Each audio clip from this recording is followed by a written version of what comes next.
నువ్వు రామాయణం పూజించాలి, నువ్వు దేవుణ్ణి పూజిస్తేనే నీ స్వర్గం అనే కాన్సెప్ట్. మనం మనుషులు ఇప్పుడు ఉన్నామండి, మన కాన్సెప్ట్ ఏంది? మన అందరం కూడా స్వర్గానికి వెళ్ళాలి. అవును, కాన్సెప్ట్ అదేనా మంది?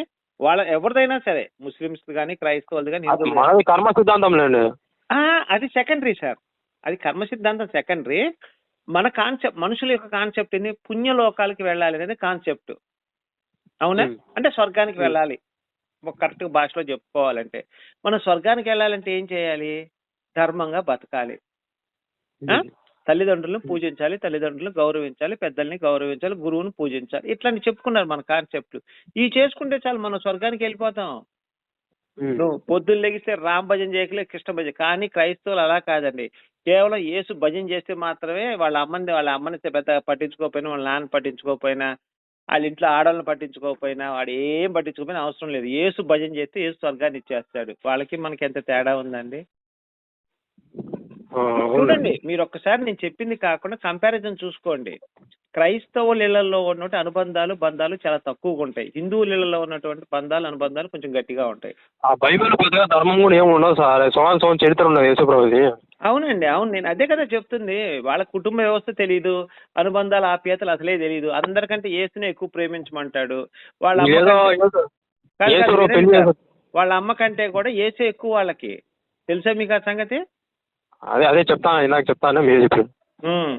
మరి ఇవన్నీ ఏం సార్ దరిద్రం కాదా? ఇవన్నీ ప్రపంచంలో అన్నిటికంటే మనకి ఎక్కువైంది మన కన్న తల్లి అండి. మన కన్ని తల్లి తర్వాత ఈ దేవుడైనా బొచ్చు ఎవడైనా సరే, నా దృష్టిలో. ఒప్పుకుంటారా దీనికి? ముందు అమ్మనాలు పెంచితేనే కదా సార్, పాలిచ్చి పెంచితేనే కదా మనం పెద్ద.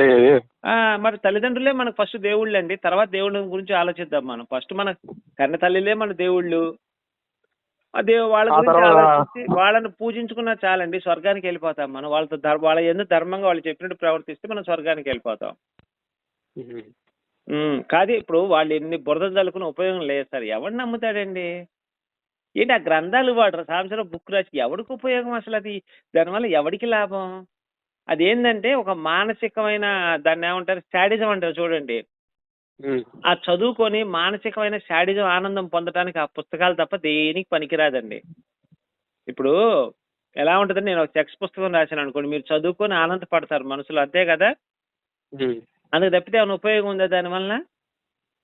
రామచంద్రరావు రాసిన పుస్తకం కూడా అంతేనండి. ఎవ్వడికి మానసిక ఏదో కాసేపు అబ్బా మేము తిట్టాం, మేము ప్రశ్నించాం, వాళ్ళు హిందువులు మమ్మల్ని ప్రశ్నించారు, మా సాంశరం ఇదిగో మేము ప్రశ్నించాం, అంతే లెక్కలోకి వచ్చేస్తుంది. కానీ వాడు దాంట్లో రాసేదంటే నిజాలు లేవండి. నిజాలు ఉంటే చర్చకు వచ్చేవాడు ఎప్పుడు అందరితోటి బహిరంగ చర్చ పెట్టేవాడు. ఈ పుస్తకం మీద తప్పు ఉంటే రండి అని చెప్పి బహుమతి ప్రకటించేవాడు.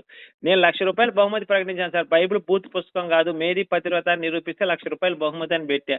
మరి వాడిని పెట్టమనండి, డబ్బులు బహుమతి పెట్టమనండి. పుస్తకాలు రిలీజ్ చేసి ఆడు అసలు పుస్తకం రిలీజ్ చేసినట్టు కూడా ఎవరికి చెప్పలేదండి. కాముగా పుస్తకం రిలీజ్ చేసుకున్నాడు. దాని మీద లైవ్ పెడతాం కానీ, అందరిని పిలవటం కానీ, ఒక ఫంక్షన్ లాంటిది కానీ ఏమీ చేయలే, కాము చేసేసాడు. అంటే దాని అర్థం ఏంటి? దమ్ము ఛాలెంజ్ చేయాలి. అరే రండి, నేను పుస్తకం రాశా, మీకు దమ్ముంటే దీంట్లో ఒక్కటి తప్పని నిరూపించిన ₹1,00,000 బహుమతి అని పెట్టమనండి. మీకు నెంబర్ ఉందా సాంబశివరావుది? సాంబశివరావు నెంబర్ లేదు, కానీ ఆ ఛానల్ చూసానండి, చాలా మంది కామెంట్స్ పెడతా దానికి.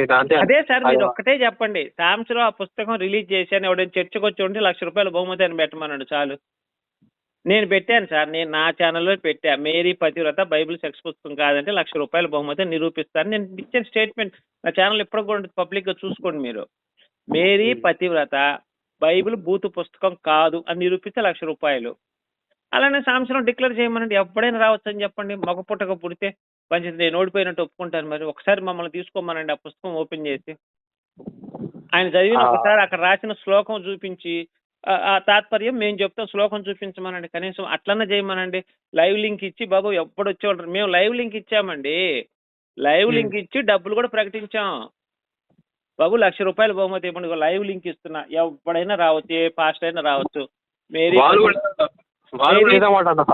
మేరీ పతివ్రత బైబిల్ బూతు పుస్తకం కాదని నిరూపిస్తే ₹1,00,000 లైవ్ లింక్ పెట్టి ప్రజలందరినీ పిలిచాం. సాంబశివరావు మగోడైతే అదే పని చేయమనండి. ఎవడైనా రావచ్చు, దమ్మున్న మగోడు ఎవడైనా రావచ్చు. ఒక ఛాలెంజ్ ఇస్తున్నామనండి ఆ పుస్తకం మీద. అప్పుడు నేను ఒప్పుకుంటాను, నేను వెళ్ళి మాట్లాడి వస్తాను. అతను గనక నిజంగా ఆ పుస్తకంలో అతను గనక కరెక్ట్గా రాస్తే మేమందరం కూడా ఆ పుస్తకాన్ని యాక్సెప్ట్ చేస్తాం. మరి ఆయన కూడా ఇదే మాట అంట, మీరు చెప్పిన మాట. లైవ్ పెట్టాడు మరి. ఏమో ఆ మాట లేడు కానీ పెట్టాడో లేదో ఎవరు తెలుసు. సార్ లైవ్ పెట్టాడా? నేను కాదండి, ఇప్పుడు మనం ఎవడు ఏం చెప్తే అది గుడ్డిగా నమ్మకూడదు సార్, మనకు ఆధారాలు కావాలి. అవునా? అవును కదా. నేను నా ఛానల్ లింక్ పంపిస్తాను, నీ ₹1,00,000 బహుమతి అని పెట్టాను, లింక్ పంపిస్తా, ఓపెన్ ఛాలెంజ్ కాబట్టి ఇప్పుడు కూడా పెడతాను. మీరు రెడీ అంటే ఇప్పుడు కూడా పెడతాను లింక్ పెట్టి, మీరు వచ్చినా సరే ₹1,00,000 మీకు ఇస్తాను నేను. ఇదే మాట సాంబశివరావు గారు చెప్పించండి చాలు, నాకేమొద్దు.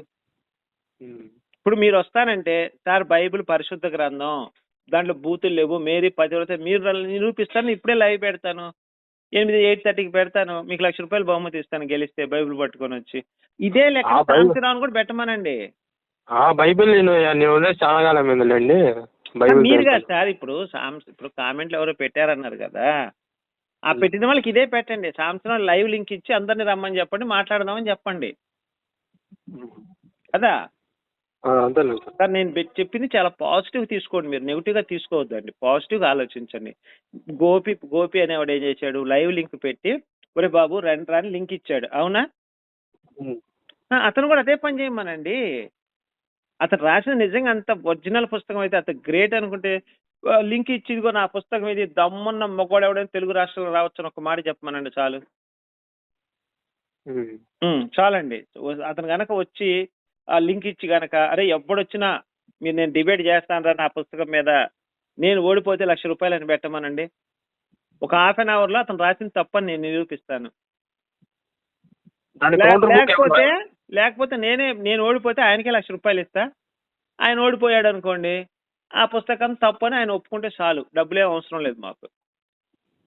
దానికి కౌంటర్ బుక్ ఏమైనా రాయొచ్చు కదా సార్? దానికి ఇప్పుడు నేను ఉంటాను సార్. ఇప్పుడు మీ పేరేంటి చెప్పండి? హేమంత్ దొంగ, హేమంత్ బ్యాంక్ దోపిడీ చేశాడు, హేమంత్ అమ్మాయిలకు కన్ను కొట్టాడు, హేమంత్ ఏం చదువుకోలేదు, నీ పుస్తకం రాస్తా మీ గురించి, మార్కెట్లో వదిలేస్తాను. ఇప్పుడు చెప్పండి, ఇప్పుడు మీరు ఏం చేయాలా? హేమంత్ దొంగ అన్నప్పుడు హేమంత్ లైవ్ పిలిచి మీరు మాట్లాడాలా. నేను ఏదో పుస్తకం రాసేసి హేమంత్ మీద మార్కెట్లో వదిలేశాను అనుకో, ఎవడికి తెలుస్తుంది అది?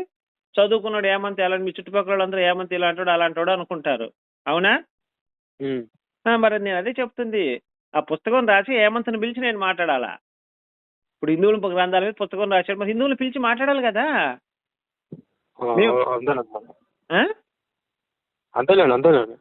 నేనున్నాను, బైబిల్ మీద ఓ PDF రాశాను, ఒరే బాబు రండ్రా బాబు మీకు డబ్బులు ఇస్తానరా, 10,000 ఇస్తానరా, నేను రాసిన PDF తప్పని నిరూపిస్తే అన్నా, ఒక్కడు రాలేదు.